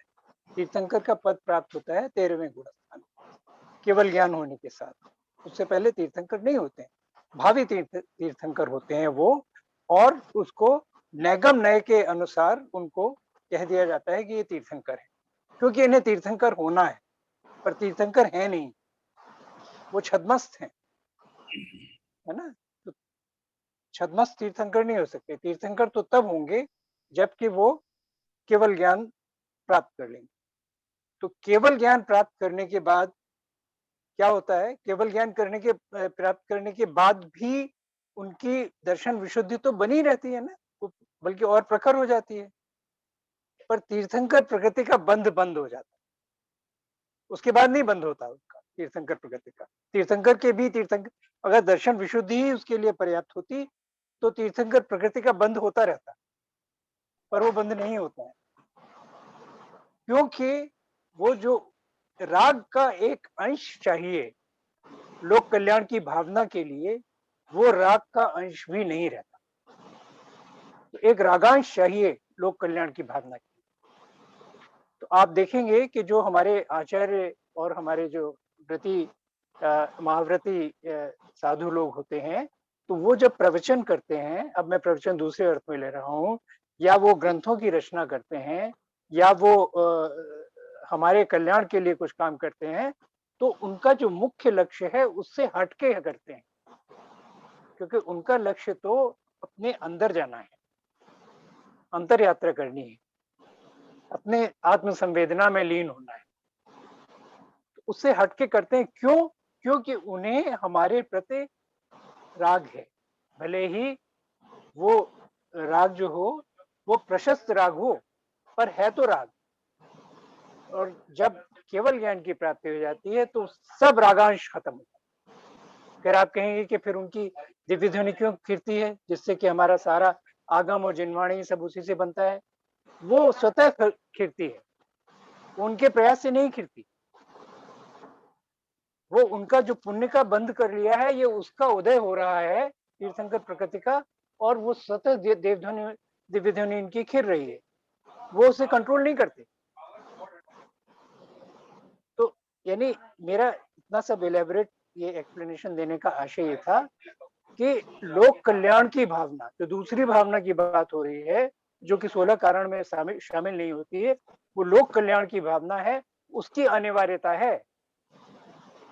यानी क्वालिफाई आपने किया दर्शन विशुद्धि से, जिसमें सब कुछ समाहित हो गया, और जो कंटिन्यूइंग जो रिक्वायरमेंट है, ऑनगोइंग, बिल्कुल वो क्या है? वो है लोक कल्याण की भावना का। तो मैं आशा करता हूं कि इस स्पष्टीकरण से जो इस पर प्रश्न उठे हैं उनका समाधान हुआ होगा कुछ। कमल जी, इसमें एक चीज मैं ये कह रहा था, लोक कल्याण दर्शन विशुद्धि के साथ ही आ जाती है, अलग से तो कुछ है नहीं। एक बात। बिल्कुल। दूसरी बात, तीर्थंकर प्रकृति का बंद हो जाता है 8वें गुण स्थान में, 12 तक वेट नहीं करता वो। और 8वें में राग बना हुआ है, राग चलेगा 10वें तक। तो ये अपन थोड़ा सा इसको ठीक करें कि 8वें गुण स्थान तक तीर्थंकर प्रकृति का बंद होगा, उसके आगे बंद हो जाएगा, उसका बंद नहीं होगा। हालांकि राग है, बहुत सूक्ष्म हो जाता है, बहुत सूक्ष्म हो जाता है, सूक्ष्म हो जाता है, बहुत सूक्ष्म हो जाता है। उसका कोई इंक्रीमेंटल इफेक्ट नहीं होता, ना कम हो जाता। लेकिन उसमें जो आवश्यक है, जो बात महत्वपूर्ण है, वो ये है कि बिना राग के नहीं होता। लोक कल्याण की भावना भी राग के बिना नहीं होती।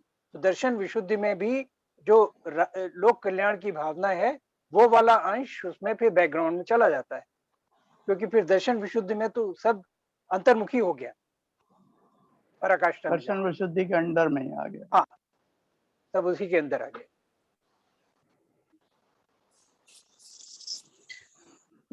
Thank you so much, Kamal uncle, Vaike uncle, for the vivid explanation on this point. और कियावत अंकल, आप एक प्रश्न पूछ रहे थे तब। हाँ, मेरा एक छोटा सा प्रश्न है कि जैसे 10 लक्षण धर्म में क्रम का महत्व है, क्षमा मार्दवार जो क्रम चलता है, 16 कारण भावना में भी जब पूजा होती है तो क्रम से होता है, उसमें जयमाला क्रम से है, लेकिन इस क्रम का महत्व कुछ है या ये सिर्फ कोइंसिडेंटल है? मैं तो भैया एक चीज मैंने नोटिस की, हालांकि मैंने पढ़ी नहीं है, कि मोस्ट इम्पोर्टेंट दर्शन विशुद्धि सबसे पहले जी, और सेकंड बहुत इम्पोर्टेंट तीर्थंकर प्रकृति के लिए, जैसा अभी अपन ने चर्चा करी थी, वात्सल्य। अगर वात्सल्य नहीं हुआ तो तीर्थंकर काय के लिए बने भाई? तुम अपना कल्याण करो, चले जाओ। तो वात्सल्य इसलिए उन्होंने शायद लास्ट में लिया कि भैया इसे मत भूलना, दिस इज मोस्ट इम्पोर्टेंट और अदर सेकंड मोस्ट इम्पोर्टेंट, इसके बगैर तुम तीर्थंकर बनोगे नहीं। ये 2 क्रम तो समझ में आते हैं, बाकी का कभी पढ़ा नहीं और एनालाइज नहीं किया। अगर किसी और ने किया हो तो प्रकाश डालें। दर्शन ये दशलक्षण धर्म के क्रम में भी एक मत नहीं है। अगर आप देखेंगे तो आचार्य कुंद ने जो क्रम बताया है वो अलग है। वो सिर्फ शौच और सत्य में ही फर्क है। हाँ, तो ऐसा कुछ नहीं है उसमें। It is not something that is cast in stone. उसकी कोई ऐसी इतनी ज्यादा सिग्निफिकेंस नहीं है। अब एक दूसरा इसी तरह से आप 12 भावना का देखें तो उसका भी अलग अलग क्रम है। तत्वार्थ सूत्र में एक क्रम है और दूसरा क्रम आपको मिलेगा कुंद की में। तो ये चीजें इतनी इंपॉर्टेंट नहीं होती। अच्छा। इनका फिर एक्सटेंड करके फिर लोग यानी अपना जो भी सबका एक न एक पक्ष होता है, हम सब पक्षधर है, तो अपने पक्ष से उसको प्रस्तुत करते हैं। ये आपसे पहले जब चर्चा हुई, आपकी प्रस्तुति के संबंध में जो चर्चाएं आपसे हुई हैं, तो उसमें मैंने ये प्रयास किए थे बताने का कि चूंकि अब हम हम दर्शन वात्सल्य की, जब प्रवचन वात्सल्य की बात कर रहे हैं, तो हम कहेंगे ये बहुत इंपॉर्टेंट है, सभी इंपॉर्टेंट है ना। तो क्योंकि इस समय हमारा फोकस इस पर है, तो फिर इसके महत्व को हम प्रकाशित करेंगे। उसमें एक छोटा सा पॉइंट था कि उसमें 10 लक्षण धर्म में भाव हैं, उपाय हैं और सार है। तो ऐसा कहा जाता है ना कि ये तो भाव हैं, ये उपाय हैं और ये सार हैं। उस हिसाब से कई प्रवचनों में इसकी सीक्वेंस के बारे में भी काफी सुनने को आता है। प्रस्तुतियां हैं अपनी अपनी। पर इसमें एक लॉजिक जो फेवरेबल लगता है 10 लक्षण में, कि पहले 4 कषायों को आप मंद करें या समाप्त करें, तभी 5वीं स्टेज पे जाके आपके जीवन में सत्य प्रकट होगा। अगर 3 को आपने समाप्त कर लिया, कम कर लिया और लोभ को बनाए रखा, तो ये जरा लॉजिकल कम लगता है कि आपके जीवन में सत्य प्रकट हो। पर ये आचार्य कुंद को स्वीकार्य था ये। इसी पे उस पर कमेंट नहीं करेंगे। हाँ, तो हम इसलिए तो उस पे अपने हम कमेंट कॉमन ना करें तो सेंस ज्यादा। से, हाँ, ये ज्यादा अच्छा लगता है हमको तो, कि भैया ठीक है, 4 पहले आप कषाय मान लीजिए। निपटाओ, 4 कषाय निपटाओ, उसके बाद सत्य प्रकट कर लो अपने इसीलिए जीवन में, इसीलिए फिर जैन आगे धर्म बढ़ में, जाओ। जैन धर्म का जो एक मूल सिद्धांत है वो स्याद्वाद है। कथनचित ये सत्य है, कथनचित ये भी सत्य है ना। एक सही दृष्टिकोण से ये सही है, एक दृष्टिकोण से वो सही है। सही बात। आपस में, इसमें आपस में ऐसा कुछ कॉन्फ्लिक्ट नहीं है कि जिसको लेके हम मान लें कि ये भी मर गया वो भी मर गया, ये नहीं है। फिर एक विक्ट्री जिसको कहते हैं ना, कि लड़ाई तो जीत ली लेकिन एग्जॉस्ट होके दोनों खत्म। नहीं भाई, ये भी सही है, ये भी सही है। और इसमें हम इस विवाद में पड़े ही क्यों? बस ये है कि सूट कर रहा है तो उससे ज्यादा मान लो तुम, लेकिन दूसरे को डिनाई मत करो हाँ, कि भाई तुम गलत हो। मुझे ये सूट कर रहा है कि भाई 4 कषाय पहले मैं निपटाऊं, ठीक है। फिर मैं सत्य को प्रकट करूं पाऊंगा अपने जीवन में, मुझे सूट करता है। पर लेकिन जिन्होंने ये कहा है, वो गलत नहीं। जिन्होंने ये कहा है कि सत्य को प्रकट करो, वो भी ये नहीं कहेंगे कि 4 कषायों को मत मिटाओ, है ना। वो भी नहीं नहीं, पर कहेंगे। सीक्वेंस में तो उन्होंने पहले 3 खत्म नहीं, कर उस ली, सीक्वेंस का ये मतलब फिर नहीं है कि सत्य आप, प्रकट कर नहीं, लिया। उसमें ये कहा जाता है कि इसके 10 एस्पेक्ट हैं धर्म के, ये 10 एस्पेक्ट। उसकी सीक्वेंशियलिटी के बारे में कहीं नहीं लिखा है कि यही सीक्वेंस होना चाहिए। 10 धर्म के 10 एस्पेक्ट हैं और धर्म को आप सेपरेट नहीं कर सकते, अविभाज्य है धर्म। तो वो अलग अलग खाने नहीं है धर्म के। धर्म के वो पहलू हैं। आप जैसे जब देखते हैं किसी क्यूब को, तो उसके 6 पहलू होते हैं। आप क्या उसमें से किसी एक को अलग कर सकते हैं एक दूसरे से? नहीं कर नहीं, सकते, पर एक पॉइंट है कमल भाई, अविभाज्य है। एक पॉइंट है कि उन्होंने 3 कषाय का ग्रुप क्यों बना दिया फिर?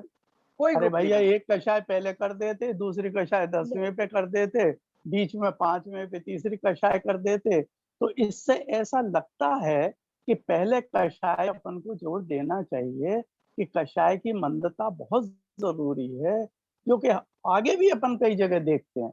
जैसे सम्यक दर्शन, सबसे पहले प्रशम उन्होंने लग दिया, और उसमें सीक्वेंस बहुत इंपॉर्टेंट है कि जब तक प्रशम नहीं होगा तुम सम्यक दर्शन की बात मत करना, सोचना मत।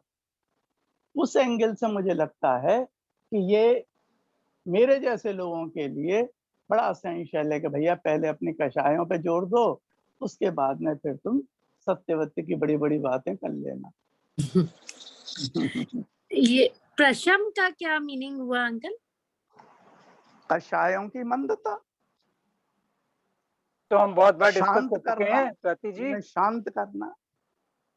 प्रशम, प्रशम, हाँ अच्छा। हाँ, ये तो हम बहुत कर चुके हैं ना कि चाहे कि सम्यक दर्शन कैसे, कोई सम्यक दृष्टि है ये कैसे हम पता लगाते हैं ना। हम्म। 4 बताई जाती है ना, प्रशम, संवेग, आस्तिक्य, अनुकंपा, है ना, ये उसके लक्षण है। जब समय ठीक। जैसे इन्होंने कहा, विजय जी ने कहा कि अगर अंदर पानी भरा है घड़े में तो बाहर भी दिखाई देता है। हमारे अंदर अगर सम्यक दर्शन आ गया है तो वो बाहर से भी दिखेगा, है ना। तो वो क्या क्या दिखने का, क्या कौन सी चीजें हैं जिनसे दिखता है? एक इससे दिखता है कि उस व्यक्ति की कषाय मंद है, या वो बहुत बहुत गुस्से वाला है, या बहुत मायाचारी है, लोभी है, तो तब तो नहीं है, सम्यकदर्शी नहीं है ना। जैसे स्वाति को देखते ही लगता है कि बड़ी मंद कषाई है। अब इसका पति क्या बोलता है वो अलग विषय है, अपन उसमें नहीं जाएंगे। थैंक यू अंकल, आपको लगा यही बहुत बड़ी बात है।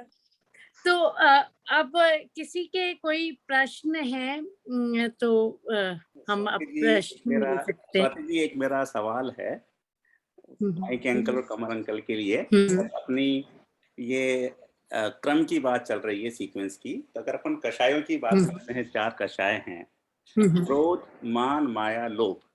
बोलने में अपन बोलते हैं क्रोध, मान, माया, लोभ, लेकिन मेरा खुद का व्यक्तिगत मानना ये है कि लोभ कषाय ही सबसे भारी कषाय है, कि लोभ की वजह से ही क्रोध आ जाता है, लोभ की वजह से ईमान हो जाती है, और क्रोध की वजह से, सॉरी, लोभ की वजह से हम मायाचारी बन जाते हैं।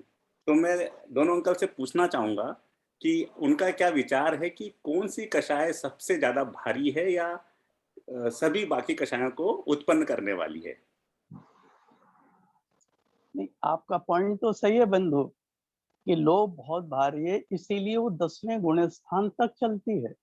हाँ जी। है ना। पर क्रोध पहले शायद इसलिए रखा आचार्य भगवानों ने कि वो दिखाई देती है। अरे यार, जो कम से कम अपेरेंटली चीज है उसे तो शांत कर लो।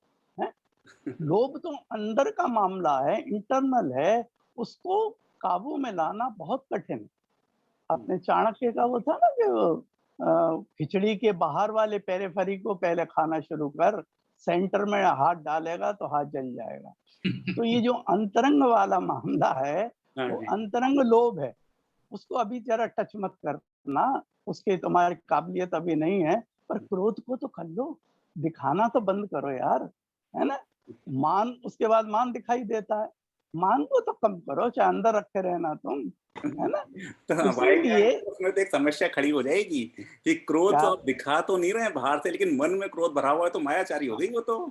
इसीलिए तो मैंने तीसरे नंबर पे रख दिया ना उसको अभी तो, है ना। तो तब आएगा तब देख लेना। पर पहले पहला तो करो यार, पहली क्लास तो पास करो। पहली क्लास ही हम तो पास नहीं कर पा रहे हैं, जरा सा किसी ने बोला और मैं भनक पड़ा पूरी तरह से। हाँ, नहीं सही। तो मतलब अपन ये कहना सही मायने में अपन दो तरह से समझ रहे हैं अंकल इसको, कि जैसे आपने बताया कि जो बाहर से दिख रही है पहले बहिरंग से शुरू करो, फिर अंतरंग में जाओ। लेकिन वास्तविकता में तो जो सबसे बड़ी कषाय वो लोभ कषाय हो गई, जिसकी वजह से लोभ पाप को बाप बता दिया उन्होंने, तो बाप कह दिया। जनक है जो आपने शब्द कहा वही उन्होंने कहा, बाप जनक, है ना।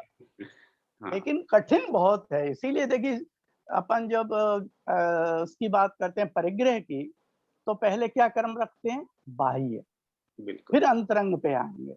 बाह्य में भी पहले अचेतन, फिर चेतन की बातें करेंगे। तो ये सीक्वेंस जो सरल है उसे पहले अटेम्प्ट कर लो, फिर तुम कठिन की तरफ बढ़ना, है ना। ये शायद कारण रहा।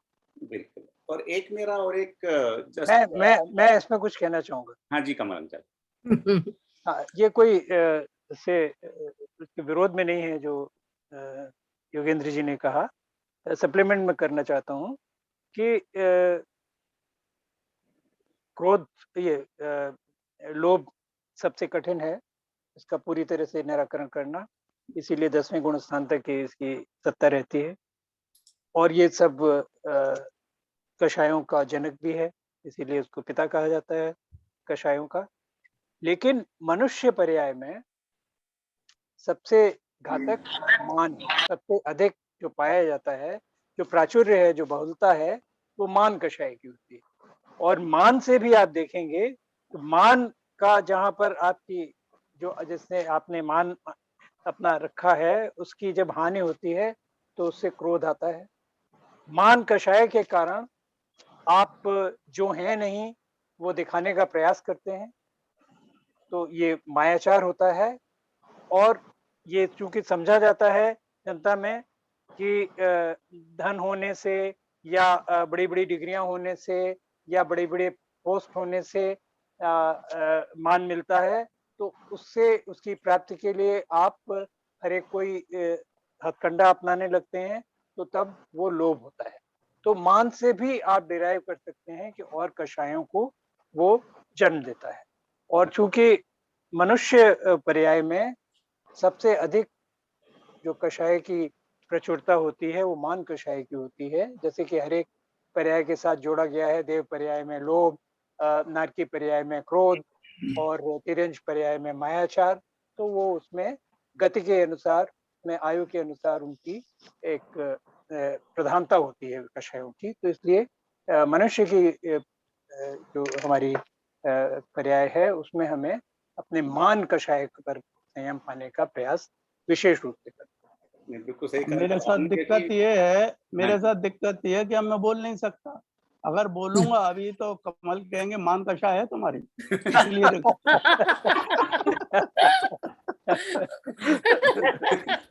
नहीं कमल अंकल, आपने बहुत सही कहा, क्योंकि अपन सब जानते हैं कि मान के ऊपर विजय पाना शायद असंभव है। अपने मतलब मेरा खुद का मानना ये है, मैं सबके लिए नहीं कहना चाहूंगा, अगर क्षमा हो गई क्षमा करें मुझे, मैं अपने लिए कह रहा हूँ कि मान कषाय पे विजय पाना तो शायद असंभव ही है।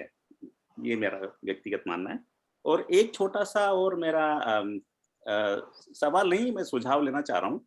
जैसा कि आज विजय अंकल ने ये पॉइंट रखा बहुत ही जरूरी, कि आने वाली पीढ़ी को हम किस तरह से जैन धर्म से जोड़ें। तो अभी हम देख रहे हैं पंचम काल का प्रभाव बोल रहे हैं, या समय का या काल क्षेत्र की बात है कि जैन धर्म का प्रभाव कम होता जा रहा है, बच्चे जुड़ नहीं पा रहे हैं।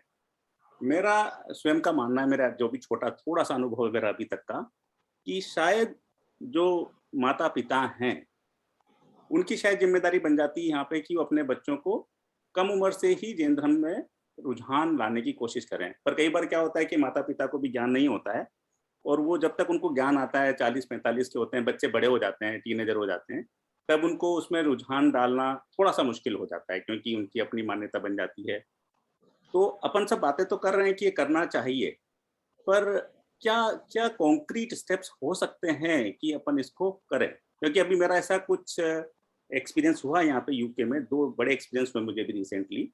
एक तो मेरे ऑफिस का ही था, जब 10 लक्षण पर्व चल रहे थे, तो मैंने बाकी दूसरे देशों मतलब मेरे ऑफिस के जो नॉन इंडियन या नॉन जैन्स हैं उनसे चर्चा हुई। उनको बहुत अच्छा लगा वो जान करके कि हम अहिंसा का कितना ध्यान रखते हैं। एक ऐसा धर्म जो अहिंसा पे चलता है उनको मालूम ही नहीं था।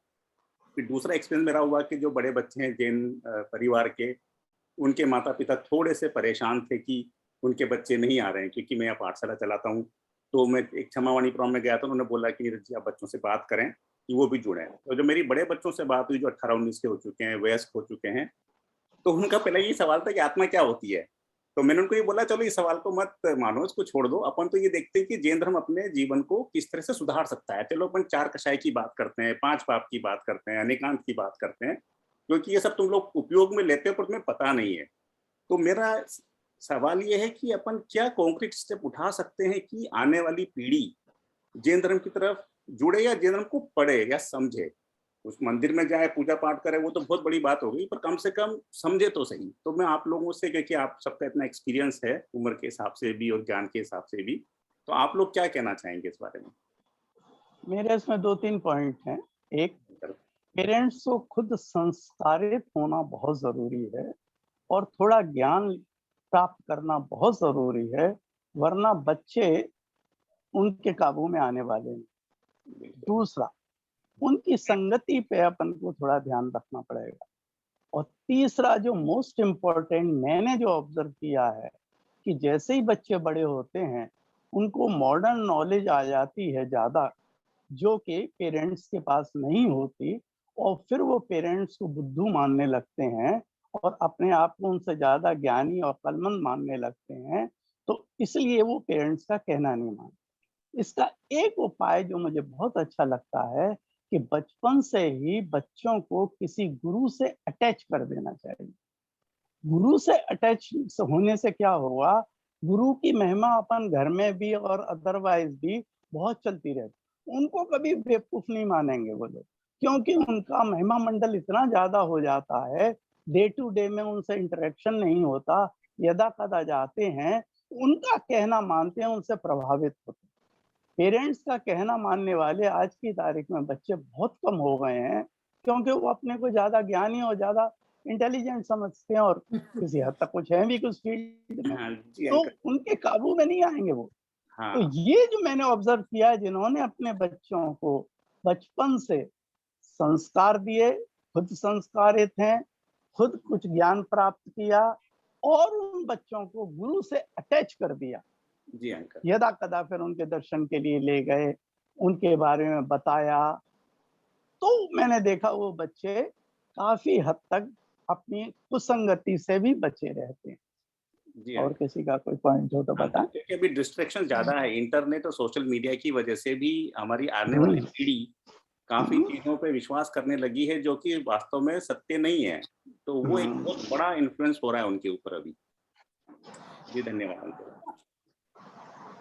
इसमें मेरा भी एक पॉइंट है भैया कि जैसे बच्चों को मतलब एज अ मदर मैंने नोट किया है कि बच्चों को बोलते हैं तो वो सुनते नहीं है, पेरेंट्स को तो डिस्काउंट ही करते हैं जैसे भाई के अंकल ने कहा। लेकिन अगर हम कॉन्टिन्यूसली उनको बोलते रहते हैं और मतलब ये उस बात पे परसिस्टेंट रहते हैं, आज ही कोई इंस्टेंस हुआ फिर हमने ये बात बोली फिर तो कहीं ना कहीं उनके अंदर जाता है। मुझे ऐसा लगता है कि ठीक है, मेरा बेटा जब 12th के बाद कहीं भी पढ़ने जाएगा तो उसको ये मेरी बातें ध्यान रहेंगी, तो अब वो तो उसके संस्कार हैं कि वो उनको कितना ग्रहण कर पाएगा। लेकिन यही हम बेस्ट कर सकते हैं कि हम अपनी दृष्टिकोण बताने में हिचकिचाए नहीं। अगर हमें उनसे एक्सेप्टेंस भी नहीं मिल रही है तो भी अभी वो बच्चे ही हैं और अपना दृष्टिकोण फिर भी उनको बताएं, तो हो सकता है वो कभी ना कभी उनके काम आएगा। तो एक मुझे ये लगता है, और दूसरा मुझे ये लगता है कि हम सब ही प्रोफेशनल्स हैं, हम सबको यथाशक्ति अब जैसे अभी प्रोफेशनल वर्ल्ड में है तो हमें अपना ईमानदारी से काम करके हमें आगे बढ़ना चाहिए। हालांकि ये बढ़ने का भी जैन धर्म में अलग अलग मत है, लेकिन मैं इसको मानती हूँ कि हमें जब हम काम कर ही रहे हैं हमें आगे बढ़ना चाहिए, क्योंकि हमें मतलब और डेफिनेटली अगर हम पूरी उससे काम करेंगे तो बढ़ेंगे ही। तो उसे देख के भी बच्चे प्रभावित होते हैं। अब जैसे मान लो मेरे को कोई अवार्ड मिलते हैं ये वो, तो मेरा बेटा मुझे कितना भी डिस्काउंट करे लेकिन फिर भी उसको 1% तो लगता है कि चलो ये भी कुछ कर रहे हैं। तो ये मेरे 2 चीजें और ऐड करने के लिए थी। इसमें एक पॉइंट मेरा, आपकी बात सही है, पर अल्टीमेटली बात यहाँ पर आ रही है कि पेरेंट्स ही अपने बच्चों को गाइड करें। समाज के जो बच्चे हैं सारे नेक्स्ट जनरेशन के, उनको जोड़े रखना है, तो समझ में यही आ रहा है कि पेरेंट्स अपनी जिम्मेदारी पूरी निभाएं समहाउ, कैसे भी मतलब उनको करना है ये काम, चाहे वो ध्यान बिल्कुल नहीं, बिल्कुल वो सच्चाई है। वो फोन आया कह दो कि घर पे नहीं है, ये इस तरह अगर पेरेंट्स करेंगे तो बच्चा तो झूठ बोलना वहीं से सीख जाएगा। तो वो तो I think it's a must, नहीं तो बाकी सारे एफर्ट्स तो व्यर्थ हैं। सबसे महत्वपूर्ण बात यही है कि आपका आचरण अनुकरणीय होना चाहिए। अगर आप धर्म में श्रद्धा रखते हैं तो धर्म आपके आचरण में दिखना चाहिए। तो सबसे बड़ी प्रभावना, अभी प्रभावना अंग हमने इसीलिए तो चर्चा की थी कि प्रभावना के लिए सबसे पहले टारगेट तो आपका अपना परिवार ही है ना, पहले उसमें तो प्रभावना कीजिए। बिल्कुल। और वो अंतरंग प्रभावना से ही वो बाह्य प्रभावना होगी वहां। एक छोटा सा अनुभव मैं शेयर करूंगा। कमल की माँ जो मेरी बड़ी बहन जी थी, उनको लेके मैं एक दफे बॉम्बे जा रहा था, और हमसे पहले एक लड़का सेकंड एसी में था, हम दोनों का नीचे रिजर्वेशन था, और वो एज यूजुअल बड़ा मोटा सा इंग्लिश का नोवेल और कानों में कोई अंग्रेजी म्यूजिक बजा के बैठा हो। उसने हम दोनों को ऊपर से नीचे तक देखा, अरे ये सेकंड एसी है, कहाँ चले आ रहे हो तुम लोग। ये उसकी आंखों में भाव थे। हम लोग बैठ गए, कोई दुआ सलाम कुछ नहीं। फिर मैं दीदी से अपनी धर्म चर्चा चालू कर दी। मैंने देखा धीरे धीरे उस लड़के ने अपने ईयरफोन निकाले, टेढ़ी टेढ़ी आंखों से हमें सुनने लगा। और जब दादर स्टेशन आया तब उसने बोला, अंकल क्या मैं आपके घर आ सकता हूँ? तो मैंने पूछा क्यों? तो उसने बताया कि मेरे पिताजी माताजी ने सिर्फ 2 चीजें मुझे बताई, खूब पढ़ो, खूब कमाओ और अच्छी सेहत बनाओ। और मैं आईआईटी में सेलेक्ट हो गया, बॉम्बे आईआईटी में मैं पढ़ने जा रहा हूँ। मैंने ये चीजें कभी सुनी ही नहीं। आप रास्ते पर जो बातें कर रहे थे ये मुझे बड़ी अच्छी लग रही थी। तब मुझे लगा कि देखो हम लोगों की कितनी कमी है कि हम अपने बच्चों को सिर्फ ये पैसा कमाओ और खूब पढ़ो, बड़े बन जाओ, तो उन बच्चों की क्या गलती? तब मैंने उसको बोला, बेटा जब मर्जी आ। जो आदमी हमको हराकत की नजर से देख रहा था लड़का, वो दादर स्टेशन पे जब हम उतरे तो उसने, वो उतरा, हाँ हम लोग तो आगे जा, उससे पहले उसने हम दोनों के पैर छुए। आप बताइए, जानता नहीं था कुछ भी नहीं, XYZ बिल्कुल नहीं। लेकिन ये कमी माँ बाप की है, न वो संस्कार देना, रातर गलत संस्कार देने के आजकल बड़ा प्रचलन हो गया है, कंपटीशन, और आगे और आगे और बड़ा और बड़ा। बहुत ही प्रभावशाली बात कही है आपने भाई के अंकल। ये एक्चुअली आधुनिक जीवन की सत्यता ही है। और जैनिन का भी ये उद्देश्य है कि माँ बाप भी संस्कारित हो, हम लोगों का एज ग्रुप थोड़ा संस्कारित हो और थोड़ा बहुत पास ऑन कर सके जैन धर्म की जो वैल्यूज हैं। तो अब हमारा टाइम हो चुका है, अपर लिमिट हम क्रॉस कर चुके हैं। तो I think despite having a lot of questions we will have to wind up. मैं तो बोलूंगा नहीं। लेकिन हम नेक्स्ट टाइम सेशन, और वो सेशन हम 2 सीरीज में भी कर देंगे अगर क्वेश्चंस लोगों के पूरे नहीं हुए तो I think we'll have to do justice to it. तो नेक्स्ट हमारा सेशन जो आई थिंक 24 अक्टूबर को है, और वो हमारा लास्ट सेशन है, समराइजेशन ऑफ 16 कारण भावना सीरीज, जो कमल अंकल मॉडरेट करेंगे। और उसमें अगर प्रश्न थोड़े से और रह जाते हैं तो maybe we will just have a follow up session to close any doubts that people have. And Kamal uncle आप कुछ कह रहे हैं? हाँ, एक बात आप कहना भूल गई कि जो आखिरी सेशन है उसमें हम कुछ समय आवश्यक अपरिहार्य भावना के लिए भी देंगे, क्योंकि उसके साथ न्याय नहीं हो पाया था, क्योंकि वहां पर भी यही क्रम की चर्चा होने लगी थी कि ये अभी क्यों आ गया, अभी तो हम तीसरा कर रहे हैं, ये तो 14वां है। हम क्रम को हम बहुत अधिक महत्व देने लगे। तो तब ये समझाने का प्रयास भी किया गया था कि ये सिमिलर हैं, तो इसलिए इनको साथ किया गया है, क्लब किया गया है। पर विकास जी शायद जो सेशन को कर रहे थे, उन्होंने उसको बहुत समैरिली हैंडल किया, तो उसको हम करेंगे। और उसके बाद ये की समग्रता में एक लेकर समापन करेंगे। और अगर उसके साथ न्याय नहीं हो पाया तो हम एक सत्र और कर लेंगे, हमारा क्या जाता है। बिल्कुल बिल्कुल, हाँ जी। एक इसके लिए एक और अनुरोध, पिछली बार भी इस पर चर्चा हुई थी और एक बार फिर कहना आवश्यक है कि आप कुछ नोटिस वगैरह जारी कर दें प्रश्नों को आमंत्रित करने का। श्योर। और कुछ उसकी व्यवस्था हो कि कैसे उनको सबको संकलित करके फिर पास ऑन किया जाएगा। मुझे आप पास ऑन कर सकते हैं जिससे कि मैं कुछ उसको व्यवस्थित कर सकूं, उस पर कुछ तैयारी कर सकूं।